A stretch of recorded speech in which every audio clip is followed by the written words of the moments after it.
Hello সবাইকে, আশা করি সবাই ভালো আছেন।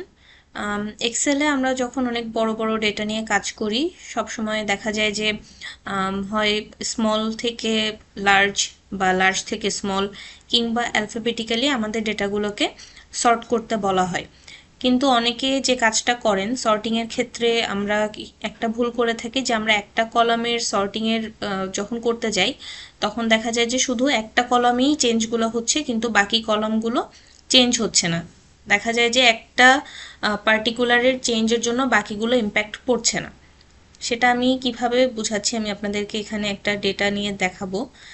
ধরেন এখানে আমার কাছে নেহা নাম, তার এজ হচ্ছে 35, তার প্রফেশন হচ্ছে হাউসওয়াইফ, তার অ্যাড্রেস হচ্ছে সাভার এবং তার ইমেল অ্যাড্রেস দেওয়া আছে। এখন সর্টিংয়ের ক্ষেত্রে আমরা কিভাবে, যদি আমি নর্মালি করতে চাই সেক্ষেত্রে আমি চলে যাব ডেটাতে। শুধুমাত্র আমি এই কলামটা সিলেক্ট করলাম, আমি অ্যালফাবেটিক্যালি সর্ট করতে চাচ্ছি। সো ডেটার এখানে যাব, এ টু জেড, জেড টু এ, আমি চাচ্ছি এ টু জেড পর্যন্ত আমি সর্ট করতে। তার মানে অ্যালফাবেটিক্যালি শুরু থেকে শেষ পর্যন্ত যেভাবে আমার সর্টিংটা সেভাবে হবে। ঠিক আছে, এখন দেখতে পাচ্ছেন এখানে সর্ট ওয়ার্নিংয়ে আমার দুইটা অপশন এসেছে, এক্সপ্যান্ড দ্য সিলেকশন অথবা continue with the current selection. অনেকে কি করেন, শুধুমাত্র এই অপশনটা সিলেক্ট করে সর্ট করেন। সেক্ষেত্রে কি দেখতে পাচ্ছি আমরা, নেম চেঞ্জ হয়েছে কিন্তু বাকি কোনো কলামের কোনো ইনফরমেশন চেঞ্জ হয় নাই। সুতরাং আমার এই সর্টিংটা কিন্তু ঠিক হলো না। ঠিক আছে, আমি আরেকটু ক্লিয়ার ভিউ দেখানোর জন্য আমি আপনাদেরকে কালার কোডিং করে দেখালাম জিনিসটা। এখানে আসি, যেভাবে করেছি আবার দেখাচ্ছি। কলামটা সিলেক্ট করলাম, এ টু জেড সর্ট করব, continue with the current selection দিলাম, সর্ট ক্লিক করলাম। দেখেন আমার নেমগুলো কিন্তু অ্যালফাবেটিক্যালি সুন্দরভাবে চলে এসেছে। এ বি নামের কেউ ছিল না, এই জন্য নাই।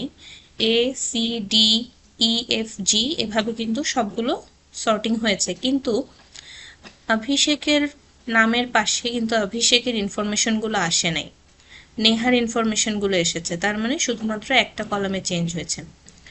সো আমি কন্ট্রোল জেড দিয়ে আবার আগের ফর্মে চলে যাব এবং কিভাবে সঠিক উপায়ে সর্টিং করতে হয় সেটা দেখব। কলামটা সিলেক্ট করে আবার সেমভাবে এ টু জেড এই সর্টিং অপশনটাতে ক্লিক করার পরে এক্সপ্যান্ড দ্য সিলেকশন, তার মানে এই কলামের সাথে কারেসপন্ডিং সবগুলো কলামকে সে নিয়ে নেবে এবং সর্ট করবে। এবার আমি সর্ট ক্লিক করলে দেখেন ওয়ানে অভিষেক, তার এজ, সে একজন অ্যাক্টর, তার বাসা ফরিদপুর এবং তার ইমেল অ্যাড্রেস সব কিছু কিন্তু এখন প্রত্যেকটা কলামের প্রত্যেকটা ইনফরমেশন কিন্তু নেম ওয়াইজ আমার চেঞ্জ হয়ে গেছে। সুতরাং এখানে ভুল হওয়ার কোনো সম্ভাবনা নেই। কিন্তু আগে আমরা শুধুমাত্র একটা কলাম ধরে যে যদি কারেন্ট সিলেকশন দিই সেক্ষেত্রে কিন্তু আমার শুধুমাত্র একটা কলামে চেঞ্জ হবে, বাকি কলামগুলো চেঞ্জ হবে না। সেক্ষেত্রে আমাদেরকে কি চুজ করতে হবে, এক্সপ্যান্ড দি সিলেকশন, এই অপশনটা চুজ করে আমাদেরকে সর্টিং করতে হবে। আশা করি সবার জন্য এটা খুবই একটা ইউজফুল ভিডিও হবে।